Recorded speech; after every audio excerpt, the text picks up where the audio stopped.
Ag Bioscience, the #1 ag tech podcast globally, is now available on video. Hear from leaders and innovators across food, animal health, plant science, ag tech, and agriculture. Mondays at 6 a.m. on YouTube or wherever you get your podcasts. While you're there, subscribe and leave us a review. It's the Ag Bioscience Podcast with Agronovis Indiana. Get more information at agronovisindiana.com. Whether your ROI is dollar signs or hot meals across the globe, JDA is your full-service marketing partner to help you achieve your long-term goals. Learn more at jdaworldwide.com. Empowering the extraordinary. Opportunity is a lot of times disguised in the things that nobody else wants to do, right? And so that's what pulling weeds was for me. Nobody else wanted to do it. It wasn't the job I wanted, but it got me to be where I needed to be to have the job I wanted, right? Hi, I'm Dave Neff, host of Talent Scout. On this show, we shine a light on Indiana's next generation of leaders who are making a difference in business, community, and civic life. These are real conversations about purpose, mentorship, and building a future that matters. Join me as we invest in leadership that lasts. Welcome back to another episode of Talent Scout. I am thrilled today to have my friend Mike Berkery, Chief Operations Officer of Newfields, with me on the show today. Welcome to the show. Thanks, Dave. Glad to be here. Well, I want to dive in, Mike, as I do with all guests. I like to go back to the beginning, just kind of your family of origin story, where you grew up, what life was like before we get into more of the career journey. And you've had a fascinating career, not yet 40 even. And so, but yeah, maybe just talk to us a little bit about your childhood, where you grew up. I know you're not from Indiana.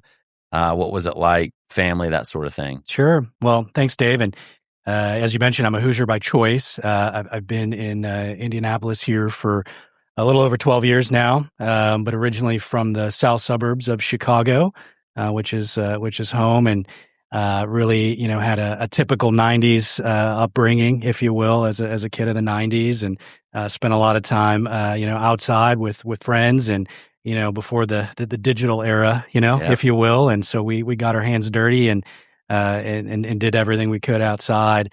Great family, your kind of typical family values, and but something I think unique for our family is that I have one brother, and he has cerebral palsy, and so that was really kind of what shaped our house, and a lot of our family's time was revolving around caring for him, and really kind of shaped a lot of who I am today and the perspectives that I have. But being able to kind of see your parents sort of selflessly and completely devote themselves to someone else has really left an impact on me, and it's honestly something I'm still chasing to try and live that kind of dedicated life, and so I'm appreciative of that, but it certainly was kind of the defining components of my childhood. So older brother, yeah, 4 years older.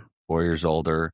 And is he still with us? Yeah, no, unfortunately, he passed away in 2014. He was about 30, and that was tough on the family. But with that type of disability, 30 years is a good life, and he lived a great life. So, what when you talk about that shaping just your upbringing, right? Having a older brother by 4 years, living with cerebral palsy, I can only imagine just the day-to-day sort of alterations, and what did family vacations or trips or those sorts of things. So would you mind just sharing kind of what that impact was like on your life day to day? Yeah. Well, I think first and foremost, right, like you almost flipped the perspective a little bit, right? And so a lot of people, that don't live, with or close to folks that have a disability, look at disabilities as disadvantages, right? And certainly in circumstances they are, but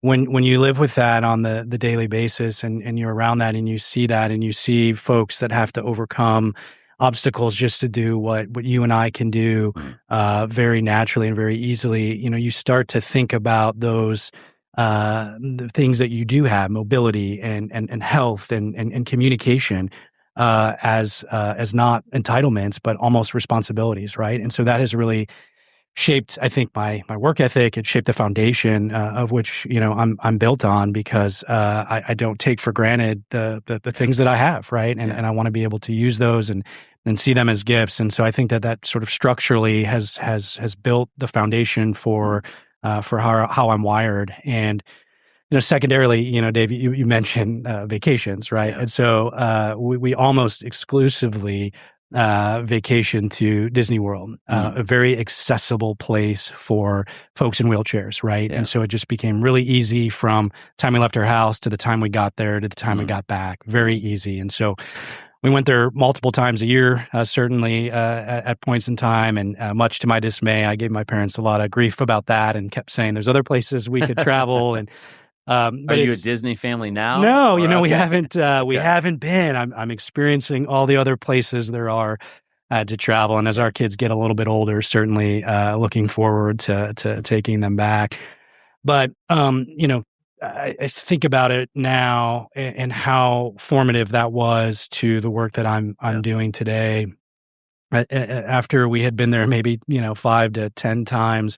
I started really focusing in on some of the back of house and some of the operational components. I was fascinated by, at a young age, how during a parade, it sort of just happened, and somebody rolled out a line of rope that people could stand behind, and then shortly thereafter, the parade, somebody was taking that up, and I was fascinated, as funny as this sounds, with restrooms and cleanliness, and talked about a book that I would produce that had guide to restrooms in Disney World, right? And so I kind of got focused on that back of house component, and obviously didn't realize it at the time, but I think it's created a lot of the foundations for the career that I have. So so having a brother who was living with cerebral palsy, it gave you great empathy for when you visited different places, noticing which places were set up with accessibility and had clear plans for that versus others that maybe it was an afterthought. Oh, absolutely. Yeah. And I remember one of my first jobs out of college, which I'm sure we'll get to, was working at an amphitheater. And I was really passionate about the accessibility program there. It wasn't great at the time. And again, this was, early 2000s when we didn't necessarily have the standards that we do today, and being able to relate to individuals that needed accommodations was really helpful to be able to kind of move that forward and provide a better environment for folks with all sorts of disabilities. Yeah. Well, appreciate you sharing that part of your story. And his name was Patrick. Is that right? Yeah. Well, I'm sure Big Brother Patrick would be proud of you. Just looking down, seeing all that you've already accomplished. I know you still got a lot of your story left to write. So thank you for sharing that. And so let's maybe jump ahead a little bit. So growing up in the Chicago, suburbs, I believe you end up going to DePaul, right? In Chicago, DePaul with an L, not W, like so many people here in Indiana think. But what made that an attractive landing spot for college? Yeah, well, honestly, it's kind of an interesting story. I was originally planning to go to school to be a dentist, and it actually been accepted into kind of a 3-4 program with a smaller college, Augustana College in Rock Island.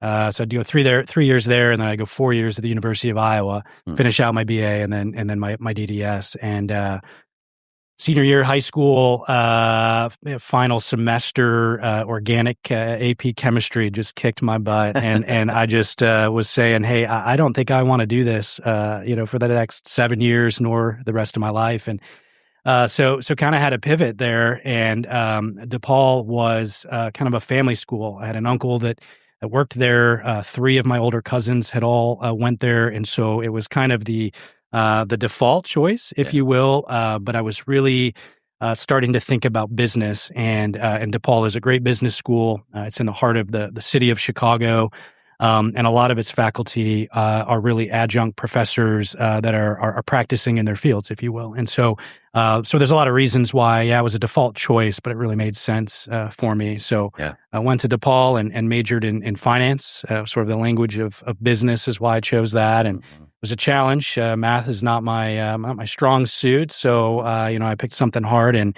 and tried to get the best out of that. So it was a great experience, and I'm glad I did it. But certainly wasn't the plan going into senior year of high school. Yeah. So originally thinking a dentist, major in finance. Now you're operations. So it goes to show the young people listening out there. Your 20s are all about figuring out what you're good at, what you like to do, what you don't like to do. So That's right. You don't have to get it right on the first try. No doubt. So you go to DePaul studying finance, but I believe you, even in high school, is when you started working for Live Nation. Is that right? And did that through college, even after college, had about a decade run. So, Live Nation, I think most people have heard of, probably know what they do, manage concert venues, but maybe tell us a little bit about what Live Nation does, where you started, what you ended up doing across that decade of different roles from really high school, college, and then after college. Yeah. So Live Nation, today the largest concert promoter in the world, venue manager, here in the United States and abroad, and have really built an incredible portfolio of venues and artists. At the time I started, it was Clear Channel Entertainment, so it was kind of a division of Clear Channel, and was a part of the organization as it got spun off and became Live Nation. And it's been great to see the trajectory of that company. But I really started, directing traffic in the parking lots at a concert venue very similar to Ruoff, the Tweeter Center in the suburb of Tinley Park in the Chicagoland area, and was really just kind of a summer job. It sounded, more fun than making pizzas. And so, it's funny, my parents were not super enthusiastic about me doing that. And, for a lot of reasons, as a parent could imagine today. Did you at least get to sneak in and watch the show? Yeah. That was part of the benefit, especially when you worked in the parking lots, right? There's this lull between cars coming in and cars going out, right? Yeah. And so that was certainly part of the benefit. But I started my career there really directing traffic, so from the bottom up, and worked my way up very quickly. I was this next season became a team leader, so leading a team in the parking lots, and then eventually moved inside and became the security and usher manager. Really kind of built all of that by just working hard and picking up shifts. If someone needs to come in at 4 a.m., I'm the guy raising my hand. I'll do that. And really just had the opportunity to kind of experience the entire, foundation of kind of venue management, right? From parking to the inside to starting to understand the business of it, right? And some point in that kind of first couple of years, we opened a new kind of boutique amphitheater right on the lake in Chicago, similar in scope and size to White River State Park here. Yeah. And that was just kind of a temporary venue, so it didn't have real traditional staff, and we were all just kind of covering it. And there just started to become a lot of opportunities, right? Hey, we need to set up some chairs for this show. We need to take these chairs down. And again, I was just always the person that raised my hand. I'll go and do that, right? I just wanted to be around the concert business, right? Yeah. It didn't matter what I was doing. I wanted to be around it, wanted to be in it. And couple seasons into doing all of that over the summer while I was going to school, then it was like, hey, we really need someone to come up here and take care of this venue. And it was really, we mostly people to pull weeds, right? Yeah. Again, I didn't want to pull weeds, right? I didn't want to be a landscaper, but it got me there, right? Yeah. Every day. Yeah. There's a reason to be there every day now. And this was after college? This was while I was still in college. Yeah. Okay. And so I took that opportunity, and then it became, hey, while you're here, can you do this? And it continued to add more and more to my plate and became a real all around, utility. And ultimately then, kind of got the opportunity, to work for the company full time and kind of lead operations, for those venues. And then had an opportunity to grow even further and move out to the East Coast with Live Nation to open a new venue out there. Yeah, Washington D.C., right? Yeah, I was in the D.C. area in the Silver Spring, Maryland, there, just north of the city, and that was a great experience for me as well. Yeah. Good mentor of mine suggested this would be a good move for you, and get into a kind of a different venue type. So it was more similar to Old National Center here, and so we were a lot busier. We were doing things indoors, outdoors. And so, it really kind of helped round out my venue management experience, if you will, and got to lead a kind of more fluid team and really get into the business a little bit more of the concert industry. So it was a great experience. It really built a great foundation for what I do today. Now, for those that don't understand this business, I mean, there's a lot of days where you might be starting your days a little bit later, say 10, 11 a.m., but you're going till what, 2, 3 a.m. on some nights. Just, I mean, you're there cleaning up until long after the last guests have left. So talk to us about just sort of that grind, whether it was Chicago or DC. Yeah, well, that was probably the biggest difference when I moved out to DC, right? So in the Chicagoland area, we were doing 30 or 40 shows a summer, right? And then that's a grind, right? They're long days, mostly weekends, but then you get kind of an off season, right? Yeah. And so when I moved out to DC, there was no off season, right? We were indoors and the KPI that we had was how many shows do you have, right? And so we were busy, 250 to 310 nights a year. And so, operating leanly, right? I was there for most of those events, for the long days as you described. And so, it's a grind, right? Yeah. And that's a push pull, right? You're doing something you love, but when you're doing it that much and it's taking over your life, those are moments where you kind of have to take a step back and make sure your cup's being filled the way you want to. Yeah. And you have the balance and the integration, with work and life that you're really looking for. I always say, I started my career at the Pacers for just 4 years, but those could be long days, long weeks, long nights when you're in season, and you have 3 home games, and I was in premium and suites the last few years, so you'd have other concerts and events, and that first season, right out of college, you're kind of like, all right, this is a lot, but then by years 2, 3, 4, I kind of got used to it, and I think to your point, if you want to have like a family and those sorts of things, you got to really kind of make an analysis of, do I want this lifestyle? But one thing I am super grateful for is just felt like I had good work ethic just from how I was raised and all that by my parents, but learning to develop a motor, right, when you're working 70, 80-hour weeks and you're at the venue a lot and how you spend that time. I mean, I think those are some just instincts and shaping years that have stuck with me in terms of how I think now. And a lot of times I gotta struggle to turn it off, right? Because my mind's always going about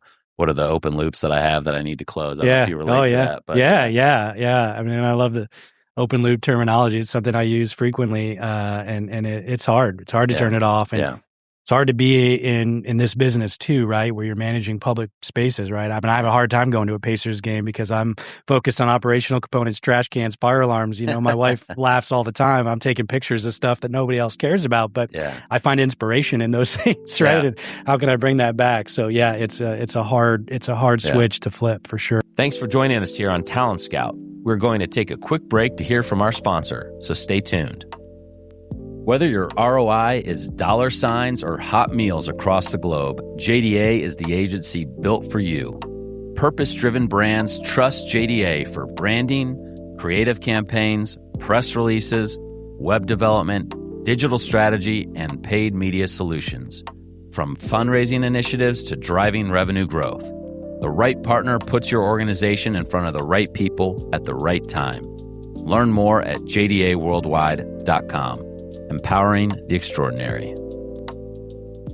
Well, let's talk about your transition to Indy. So after DC, I know you had a connection to somebody at the Indiana State Fairgrounds, and so maybe just give our listeners a sense of that transition. And then you ended up going on to spend 11 years as rising to Chief Operations Officer. I think people hear the Indiana State Fairgrounds. It's in the name. People think of the State Fair, those 2.5 weeks every August, but there's a lot more that goes on at that property. So maybe just talk to us about what all happens at the State Fair, how you got there, and then just your portfolio as it grew over time. Yeah. Well, really, as you mentioned, you went through that grind in DC and was starting to think about, okay, how does this evolve in my life, right? And relationships are really important to me, and so I had maintained a lot of connections and friendships with my colleagues from Chicago at Live Nation, and a good friend of mine and mentor of mine had originally from Indianapolis, had moved back.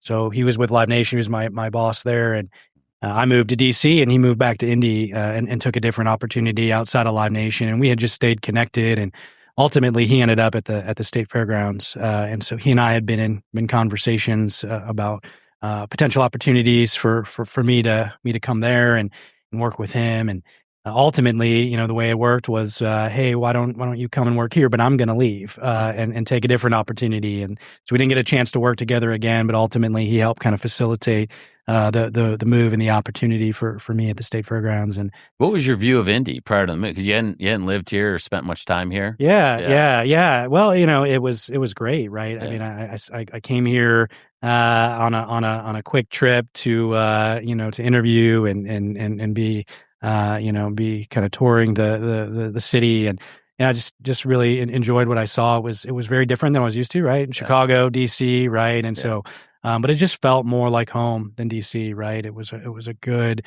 Midwest values town, and you could see that, and what I know today to be the Hoosier hospitality was present, at that time. But more important to me was really what I saw in the team at the State Fairgrounds, and then the family atmosphere there. And a lot of that is really a testament to Cindy Hoy, former executive director there. But I just felt warmth and welcome, from the first interview stage, and was just excited about being a part of that team. And honestly, staying in Indy permanently was never really the idea, right? It was kind of maybe a stepping stone back to Chicago. What was your first role? What were you hired into? So I got hired in 2014 as the general manager, really overseeing the newly renovated and opening of the Indiana Farmers Coliseum. Yeah. So we were just completing that renovation when I started, opening it, beginning to host the Indy Fuel hockey team, new ECHL team, IUPUI Jaguars, and a host and slew of other events. And so my job was really to kind of build the operating model for that, both from an operational standpoint, but also from a business perspective, to make sure that it hit its revenue goals. And I was in that role for just short of 2 years before I had the opportunity of moving into the chief operations officer role. Wow. And then finished out almost 11 years, a little over 11 years overall with the organization. So it was a wonderful time. It really taught me so much and got to work on so many cool things. And as you mentioned, most people have the perspective the Indiana State Fairgrounds is, a couple weeks in August, right? Yeah. But, it's really a dynamic event venue. Yeah. It's just such a gem for the city and state, and do over almost 400 events a year there. Wow. And they've got 250 plus acres, 70 plus buildings, and there is not a day that goes by that something's not going on out there, from boat sport and travel show, Mecum auction, high school graduations. I mean, it's everything, and they're in the thick of that season right now. Did you have a favorite event? Yeah, I mean, they were all great. And it's funny, you set your calendar was based on what was coming up. You just knew what time of year it was. But the Mecum Auto Auction, I think, stands above the rest. Just produced, which just happened recently, right? Yeah, just a few weeks ago here in May, and it's an incredible event, and it's a great story. They started out in one building and have grown to a massive event and a massive company. It's great investment. Does Visit Indy get involved in those events, even though it's not at the convention center? Yeah, to some degree, they support things like that. A little bit different business model, but yeah, they're supporting those bigger events that do have great economic impact to the city. But that role allowed me to be a part of so much and so many different types of events. So it really, again, kind of just helped round out, my experience, right? And it wasn't just concerts anymore, but it was conventions and trade shows and the like. So, and in my role there, I was really responsible for all of kind of the operational functions, from parking and facilities, security, and kind of ensuring the business was running effectively and meeting its targets, and got to be a part of a really great period of investment and transformation in the fairgrounds, and I'm so proud of the team and what has changed over the last decade plus out there, and they're still doing great things, and I love to see that. There's great construction going on there right now that'll be a new change for this year's State Fair. Christmas lights, we're always driving through. That's you probably were involved with a few years. Absolutely. So. Yeah.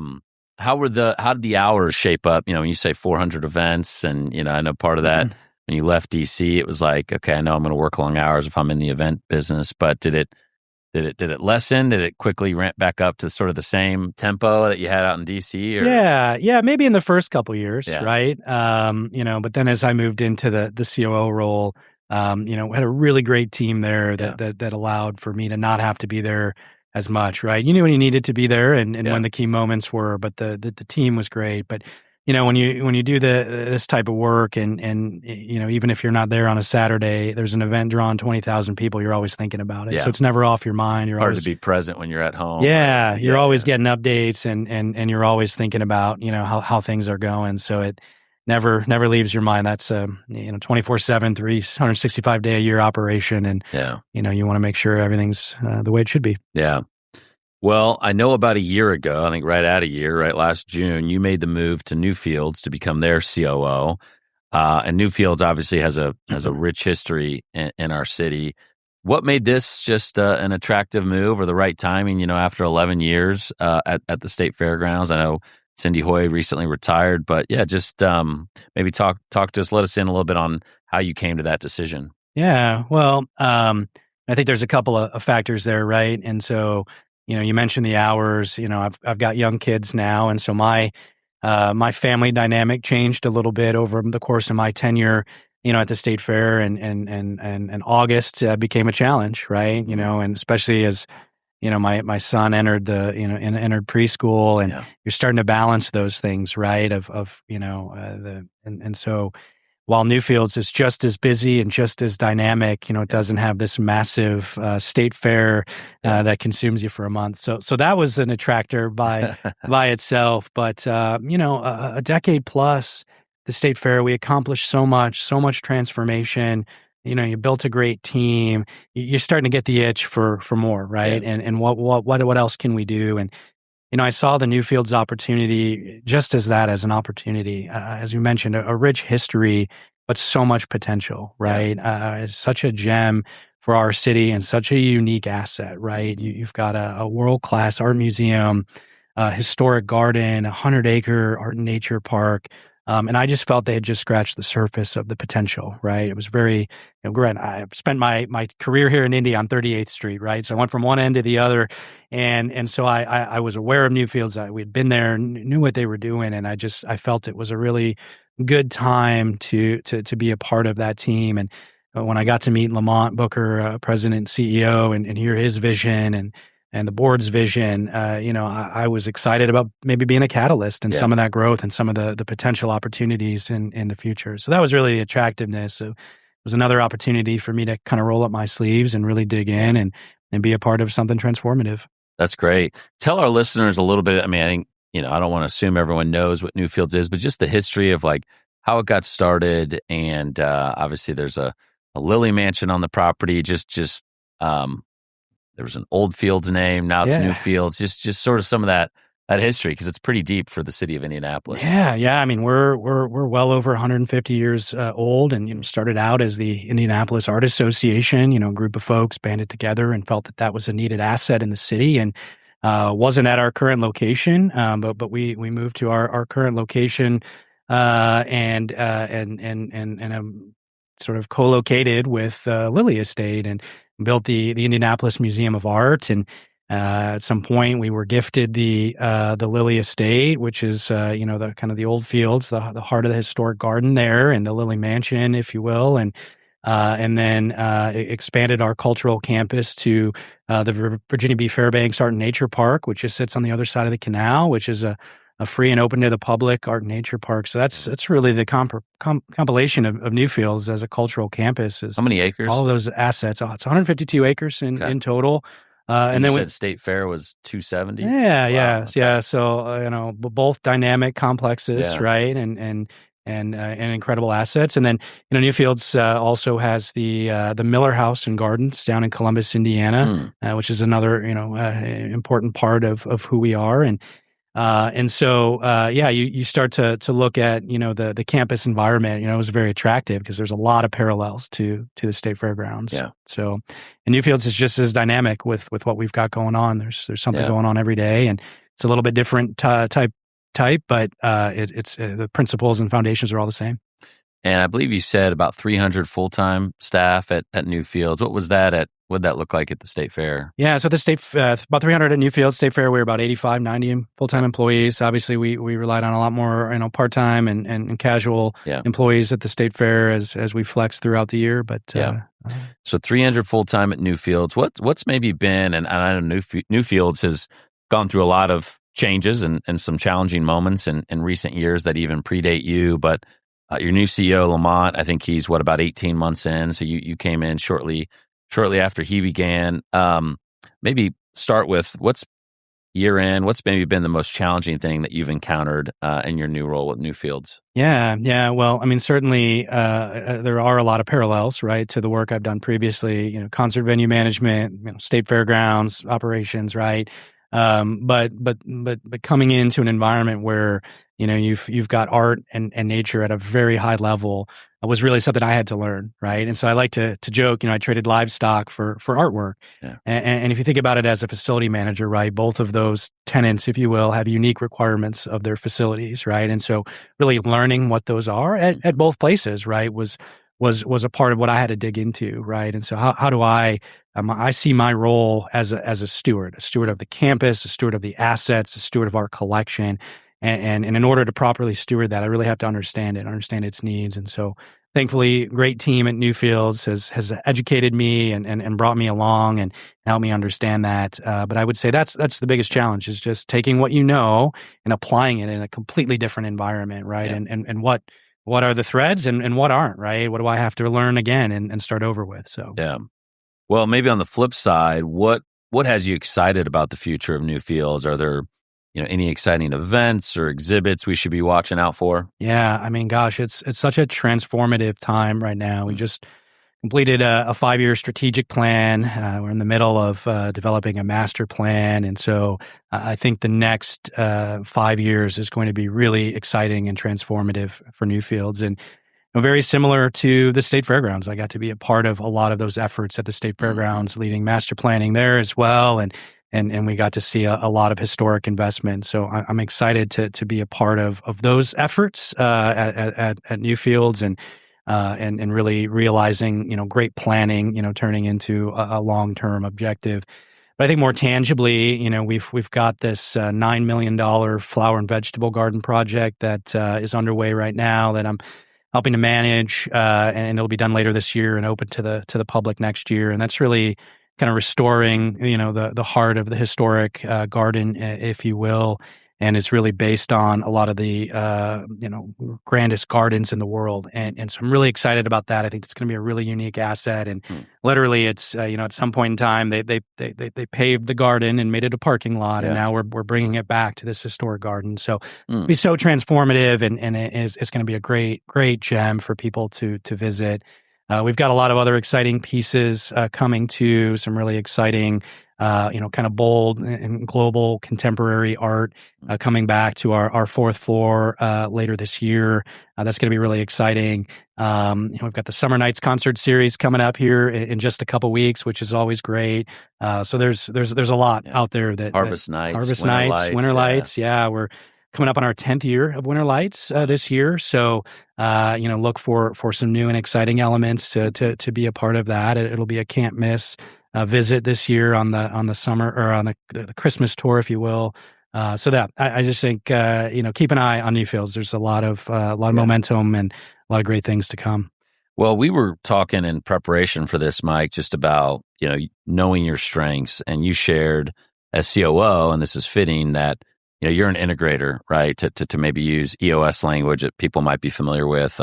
You got visionaries, you got integrators. And so, you've got this self-awareness. I guess to folks that are listening, what's your encouragement to them of just being able to really hone in and determine what their strengths are, and maybe not run from, those potentially weaknesses, but really double down on your strengths? Just how did you come to that awareness? Yeah. Well, it's, I think I've sort of felt that way maybe even before I understood the vocabulary from EOS, around it, right?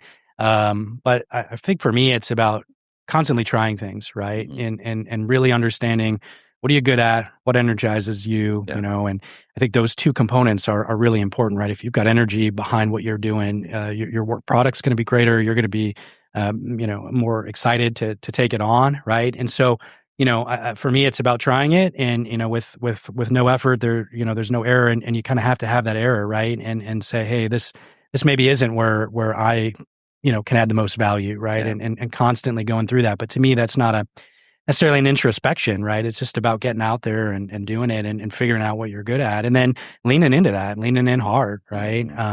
Again, I'm an operator. I like kind of being that integrator, that number two. Not to say I can't be a visionary, but I like to be around and partner with strong visionaries, people that see around corners and think in decades, right? And again, not that I don't, but I'm more comfortable and feel better taking that that vision and that idea and putting it into reality, because I get to roll up my sleeves and be a part of that in a way that maybe a visionary doesn't. So I think it's just about knowing your strengths, toying with them, trying it, figuring out where you are, and then leaning in heavily to that. And that's okay, and I anticipate, over my career, that'll change a little bit, right? Maybe, and it does for others too. But know where you are today and stay true to that. That's great. Well, as we sort of land the plane here, got just sort of some more philosophical questions for you that I like to ask all of my guests. But, Mike, we've got obviously folks of all ages that listen to this podcast.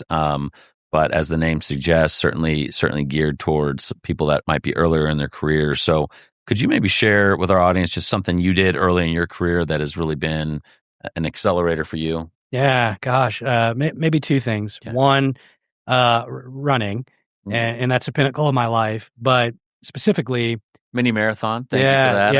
Mini guy.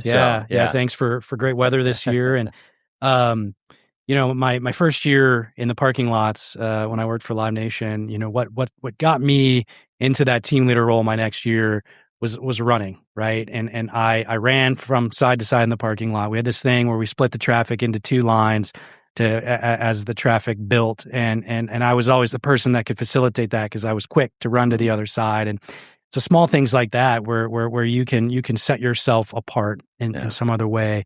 And then secondarily, pulling weeds, right? That seems silly, but I wanted to be in the concert business. I ultimately wanted, the job of general manager. And to me, opportunity is a lot of times disguised in the things that nobody else wants to do. Right. And so that's what pulling weeds was for me. Nobody else wanted to do it.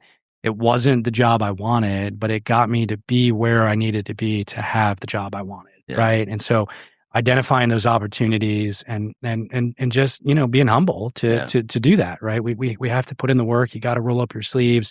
And I still do that today. Right. And you're still learning by doing those things. And that would be my greatest, advice is, don't always be thinking about the end goal, but see what's in front of you and recognize that it may not look like it, but it is an opportunity. It's a door, and you need to step inside. Running and pulling weeds. And while you were literally running on the job, running is a discipline of yours, right? In terms of just it helps. I imagine, like for me, I mean, I don't say I'm a runner, but I do run, and it's a great way to clear the head and bring some just discipline, and it's got so many benefits. But that's a big part of sort of your day-to-day operating procedure, right? Oh, yeah. Running, yeah. I mean, I wake up early, 4:30 most weekdays, and try to get out for a run, and I just believe in doing something hard every year. And so for me, that's doing at least one or two half marathons or full marathons a year, and it's my quiet time. It's my therapy. It's my physical fitness. It's everything to me. And so it's certainly something I don't miss. So it's great. All right. Who's been a mentor, maybe non-family, that has really believed in you and kind of maybe more than you even believed in yourself and helped you have a vision for what's possible? Yeah. I mean, gosh, so many. And maybe I'll talk about two if I could. First, I think Cindy Hoy, former executive director, Indiana State Fairgrounds. She's there for over 30 years. And, she took a chance on me twice, both in bringing in somebody from, Washington, D.C. to lead the beloved crown jewel of the State Fairgrounds. It was a big jump for me at the time and different from what I had done previously, but she believed in me and was right there alongside me to ensure that I was successful. and then took a chance again, 18 months later, as the COO, right? I was young. I hadn't really maybe had the experience that others would have had, but she really believed in me and believed in my passion, my work ethic, and invested in me to ensure that I was successful. So I'm ever grateful to Cindy. And then mentorship for me isn't always, hey, we're going to have this formal arrangement. We're going to sit down but somebody else I think has now, looking back on the work I've been doing at Newfields over the last year has had a profound impact on me. And that's Brad Chambers, CEO of Buckingham Companies, former Secretary of Commerce for the state under former Governor Eric Holcomb. But he was the chair of the State Fair Commission for a couple of years and really taught me how to be entrepreneurial in a nonprofit, right? Yeah. So most people think of nonprofits, slow, risk averse, right? We're just going to keep the pace. But he really challenged that thinking for us at the State Fairgrounds, and I have really taken that with me, and more at Newfields than even at the State Fairgrounds. And so, didn't realize that at the time, but that was really a kind of a foundational component to, how I would approach nonprofit leadership. So, yeah, that's great. And as someone who's flexed my career between for-profit and nonprofit, I tell everyone, it's really just a tax code difference. You still got to have a vision, a strategic plan. You got to have money in the bank. You hire a team, fire, unfortunately, sometimes. It's a lot of the same skill set, right? Yeah. It's just a tax code difference. So, and you can absolutely be entrepreneurial and have a sense of urgency and dream big, leading a nonprofit, as well as a business, right? So, all right. You've already given us a couple of these gems, but do you have a best piece of advice for someone out there listening early in their career? Yeah. I mean, again, I think it's just, taking what's in front of you and running with it. Don't say no. Don't be afraid to pivot, right? Yeah. If you're thinking about being a dentist and it just doesn't feel right, then, go a different route. But ultimately, to me, that opportunity is in the work that you're going to do, and you gotta find it, and you gotta do it, and you gotta be passionate about it. So, All right, last question. I ask all my guests, how do you define success, Mike? Yeah, I've thought a lot about success over my career, and I think it has ebbed and flowed. But the definition that I've landed on, more recently is that success is really when those who know you best respect you most. And a pastor of mine really kind of opened that definition for me. But for me, it's not about, a title. It's not about what am I accomplishing. It's about really the people closest to me, whether that's my wife, my kids, my family, my employees, right? The people I work with on a day-to-day, if they see that respect and they're feeling that respect and giving it back to me and they feel empowered, that truly is success for me. And when you get marred in it, you feel like, hey, I'm not accomplishing enough, or I haven't moved fast enough. When those people around you are really saying, hey, you're making an impact on my life, whether that's personally or professionally, that's what I'm trying to do. And I'm still on that journey. Yeah. Right. That's a daily struggle, for me, but that is success for me. Well, that's beautiful. And we're all still on that journey. And, somebody I know, we don't know each other super well, but got to meet you when I was with Edge and you were at the State Fairgrounds. It's been fun to watch your journey. And as you said, kind of the two anchor spots on 38th Street from the State Fairgrounds to Newfields, two really key institutions in our city.